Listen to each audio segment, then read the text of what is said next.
नमस्ते बच्चों। पूर्व ज्ञान में 8वीं कक्षा के छात्र आप अपने हिंदी पाठ्य पुस्तक निकालिए और पृष्ठ संख्या 22 और 23 यानी हम त्योहारों के देश के बारे में हम जानकारी ली है। हम भारत देश सनातन यानी हमें अपनी संस्कृति और सभ्यता और अपने गरिमे पर अपने आप सांप्रदायों को अमल करते हुए अपने त्योहारों को मनाते हुए हम एकता का जीवन यानी भिन्नत्व में एकता का जीवन बिताते आ रहे हैं। तो यह हम भारत देश को इस तरह भी कह सकते हैं कि हमारा भारत देश त्योहारों का देश है, हिंदुस्तान है। और हमारे भारत देश में अनेक धर्म और जाति और वर्ग के आदमी अपना जीवन बिता रहे हैं। तो आइए बच्चों 8वीं कक्षा के अपने हिंदी पाठ्य पुस्तक में पृष्ठ संख्या 23 यानी पेज नंबर 43 निकालिए।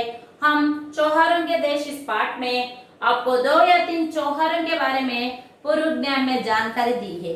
यानी श्रावण मास आते ही जब राखी पौर्णम यह त्योहार आता है तो बहन अपनी खुशी से फूल नहीं समाती। ऐसा क्यों कहा है? यानी जो त्योहार है जो बहन और भाई के रिश्ते के बारे में यानी उनका पवित्र स्नेह के बारे में ऐसा दिखाया गया है। यानी सगे हो या और गैरों को भी हम अपने भाई यानी मुंह बोले भाई बोलकर भी कह सकते हो। तो यहाँ राखी बांधकर बहन खुशी निभाती है और राखी बंधाकर भाई ऐसा वचन देता है कि बहन को सदा हर वक्त हर हमेशा उसके सुख पे या दुख में शामिल होगा। यानी यह उसका कर्तव्य है। ऐसा कहकर भाई अपनी बहन को राखी पौर्णमी या त्योहार के जरिए से वह अपने बहन को वचन देता है। పిల్లలు చూడండి, మనం భారతదేశాన్ని పండుగల యొక్క దేశం అని కూడా అనొచ్చు। ఇక్కడ భిన్నత్వంలో ఏకత్వం అనేటువంటిది మన భారతదేశంలోనే ఉంది అని చెప్పి మనం అనుకుంటున్నాము। ఇక్కడ భారతదేశంలో అనేక కులాల వాళ్ళు, మతాల వాళ్ళు, వర్గాల వాళ్ళు నివసిస్తూ ఉన్నారు। వాళ్ళ యొక్క ధర్మాన్ని బట్టి, వాళ్ళ సాంప్రదాయాన్ని బట్టి, వాళ్ళ సంస్కృతిని బట్టి వాళ్ళ ఫెస్టివల్స్ అన్నమాట చాలా చక్కగా చేసుకుంటూ భిన్నత్వంలో ఏకత్వం అంటే కలిసిమెలిసి మనం ఇక్కడ నివసిస్తూ ఉన్నాం భారతదేశంలో అని చెప్పుకున్నాము। సో మనము ఈ ఫెస్టివల్ त्योहारों का దేశంలో మనం రాఖీ పౌర్ణమి అనే రాఖీ పౌర్ణమి గురించి కూడా చెప్పుకున్నాము। రాఖీ పౌర్ణమి వచ్చినప్పుడు ఇది అన్నకి మరి చెల్లికి మరి తమ్ముడికి మరి అక్కకి సంబంధించినటువంటి ఫెస్టివల్। అయితే మనం మన వాళ్ళు సొంత వాళ్ళు లేకపోయినా మన యొక్క కజిన్స్ అన్నమాట అంటే బాబాయ్ పెద్దనాన్న పిల్లలు వాళ్ళకు కూడా ఈ చెల్లెలు ఏం చేస్తుందంటే రాఖీని కట్టుతుంది। రాఖీని కడుతూ మాట తీసుకుంటుంది, వచనాన్ని తీసుకుంటుంది, నా యొక్క కష్ట సుఖాలు ఎప్పుడు కూడా నువ్వు నాకు తోడుగా ఉండాలి, అది నీ బాధ్యత। ఆ రాఖీ కట్టించుకున్న బ్రదర్ కూడా తనకి ఆ మాట ఇస్తాడనమాట సిస్టర్కి, నేను ఎప్పుడు కూడా సర్వదా నీకు నీ యొక్క జీవితంలో కష్ట సుఖములను నీకు తోడుగా ఉంటానని చెప్పేసి ఆ బ్రదర్ తనకి మాట ఇస్తాడు। అది రాఖీ పౌర్ణమి గురించి తెలుసుకున్నాం। అదే విధంగా ఆజాదీ కా దివస్ తిరంగా घर घर लहराता है, वीर शहीदों की गाथाएं हमको याद दिलाता है। यानी ఇండిపెండెన్స్ డే అప్పుడు మనం అనేక అమరవీరుల గురించి మనం గుర్తు చేసుకుంటాము। అప్పుడు బ్రిటిష్ వాళ్ళ యొక్క పరిపాలన అప్పుడు అనేక మంది అన్నమాట మన నాయకులు అనేక మంది మన స్వాతంత్రం కోసము మన స్వేచ్ఛ జీవనం కోసం పోరాడారు। వాళ్ళ యొక్క బలిదానం అన్నమాట, వాళ్ళ యొక్క సాక్రిఫైస్, వాళ్ళ యొక్క త్యాగానికి సింబల్ ఈరోజు మనము మన భారతదేశంలో స్వచ్ఛమైనటువంటి జీవితాన్ని మరి స్వతంత్రమైనటువంటి జీవితాన్ని స్వేచ్ఛాయుతంగా గడుపుతూ ఉన్నాము। सो ये आज़ादी दिवस यानी स्वातंत्र दिवस के दिन हर घर पर और दफ्तर और जो भी है वहाँ तिरंगा झंडा लहराया जाता है। तिरंगा झंडा मुव्वनला झंडा रेपरेपलाడుతూ ఉంటుంది।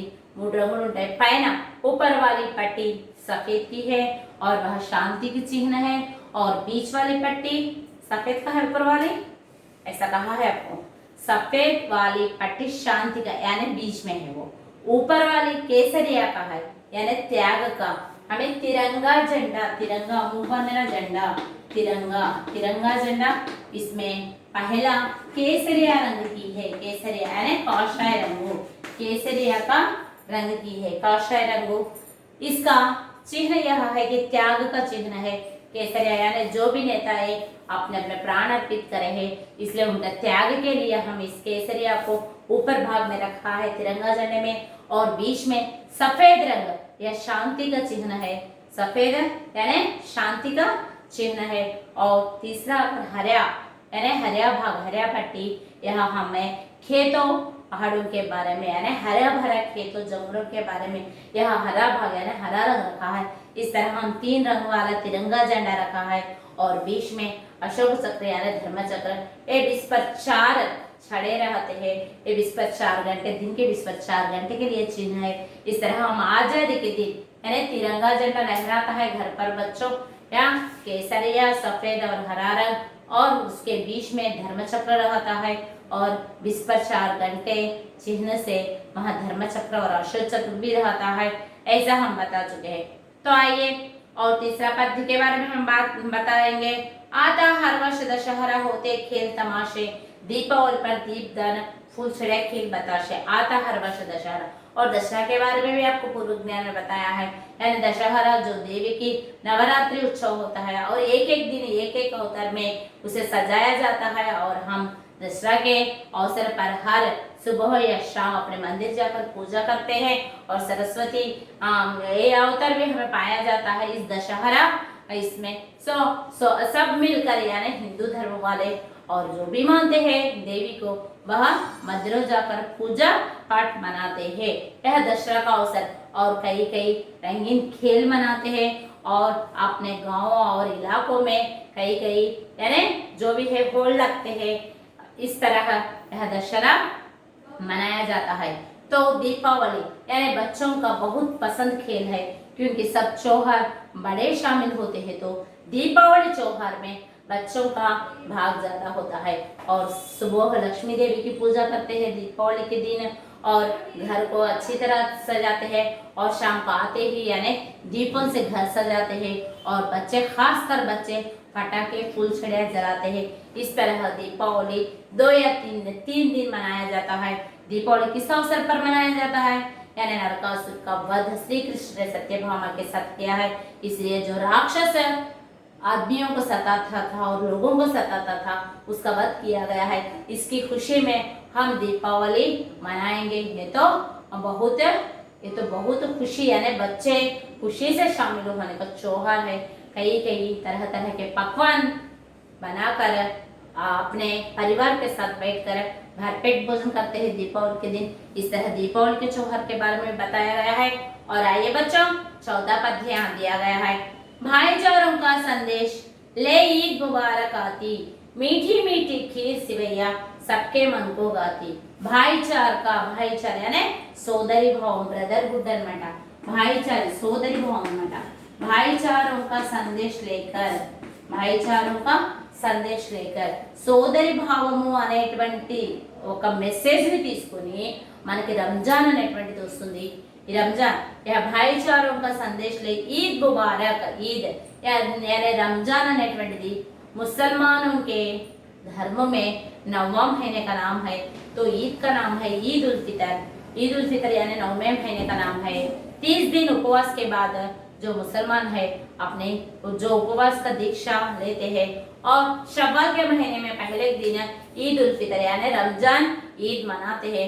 इस तरह भाईचारों का संदेश लेकर ईद आती है और सब दान धर्म में लग जाते हैं। जो रमजान में 12 महीने में 1 महीना यानी 11 महीने अपने अपने जो भी ड्यूटीज यानी जो भी कर्तव्य है और जो भी विधिया है उन लोग अमल करते हुए ये रमजान महीने में सुबह से शाम तक 5 वक्त की नमाज और अपने जो भी उपवास रहता है उसकी दीक्षा लेते हैं। इस तरह भाईचारों का संदेश लेकर ईद आता है और ईद के अवसर पर मीठी मीठी खीर यानी पायस और सेविया सबके मन को भाती है। हर एक के मन को बहुत भाना यानी हर एक के मन को चाहते हैं। हर एक मन चाहता है कि जो भी मीठा खाना चाहता है उसे ये ईद बहुत पसंद है। हर एक लोग भी ईद को बहुत अच्छी तरह से यानी मुसलमानों का बहुत बड़ा त्योहार है।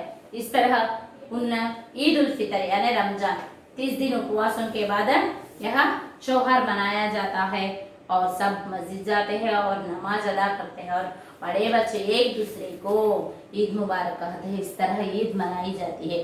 तो आइए बच्चों अपने 5वां पद्य यहाँ बताएंगे। खेल खिलौने पाते बच्चे यानी खेल खिलौने। सांता क्लॉस यानी क्रिसमस के अवसर पर जो सांता क्लॉस आता है और बच्चों के लिए कई उपहार यानी अपने पढ़ लेते सब बच्चे हो तो पाठ्य पुस्तक या कलम या पेंसिल या कुछ भी ऐसा कुछ ना कुछ उपहार लेकर आता है।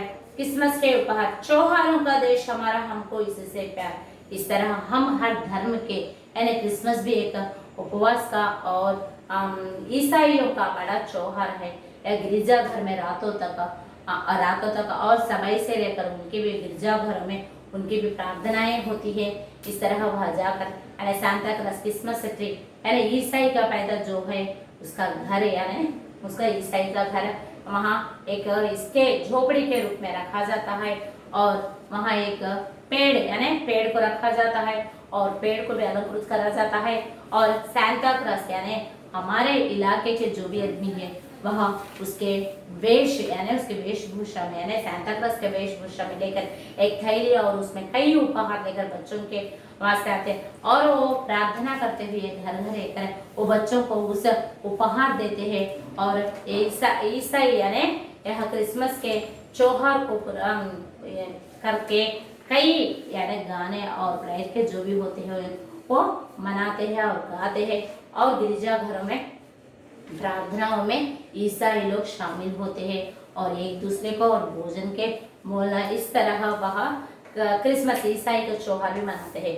तो बच्चों आए हैं हम त्योहारों का देश भारत के बारे में तो जानकारी ली है। बच्चों आप अपने हिंदी पाठ्य पुस्तक में यह लेकर निकाल कर पढ़ने से आप जो भी कठिन शब्दार्थ है यानी जो भी नया शब्द है तो उसे रेखा खींच कर आप उसके शब्दार्थ को यानी शब्दकोश में देख सकते हो। यानी अपने जो भी दोस्त है या अपने परिवार वाले यानी माता पिता से भी आप चर्चा कर सकते हैं। तो ना जानकारी मालूम होने से शब्दकोश यानी डिक्शनरी में भी आप उसका शब्दार्थ देख सकते हैं। तो बच्चों अब हम हर विषय के अध्यापक आपको जो भी विषय बताते हैं तो आपको अपने पाठ्य पुस्तक निकाल कर देखने से और पाठ्य बोलने के बाद एक या दो बार दोहरा कर पढ़ने से आपको हिंदी या अंग्रेजी या तेलुगु जो भी भाषा है आसानी से समझ में आएगी। जो उसमें जो नया शब्द आता है और जो कठिन शब्द आता है वो हमें रेखा खींच कर उसे एक या दो बार पढ़ने से शब्दार्थ यानी अपने स्टडी मटेरियल में पढ़ने से हम उसकी मानी मान लेंगे। तो हम त्योहारों का देश के बारे में भी इससे हम 8वीं कक्षा में बताया है। तो आज तक हम 7 पाठ पूरा कर लिए हैं। बच्चों आप ऑफलाइन वीडियोस को देख रहे हैं या नहीं देख रहे हैं तो आपको घर पर बैठकर ऑफलाइन वीडियोस देखना पड़ेगा क्योंकि पाठशाला का अभी पाबंदी ना करें। 9वीं और 10वीं कक्षाएं ही चल रहे हैं। तो बच्चों आप अपने पाठ्य पुस्तक यानी जो भी विषय के पाठ्य पुस्तक है वह आप खरीद सकते हैं। पाठशाला पर वह पाठ्य पुस्तक मिल रहे हैं। तो बच्चों आप अपने पाठ्य पुस्तक खरीदिए और अपने पाठ जो भी विषय बता रहे हैं यानी गणित और जो भी विज्ञान और जो भी है अपने अपने अध्यापक ऑफलाइन वीडियोस करते हैं तो आप जानकर उस विषयों के बारे में आप जानकारी लेने से आपको हर विषय भी मान लेगा।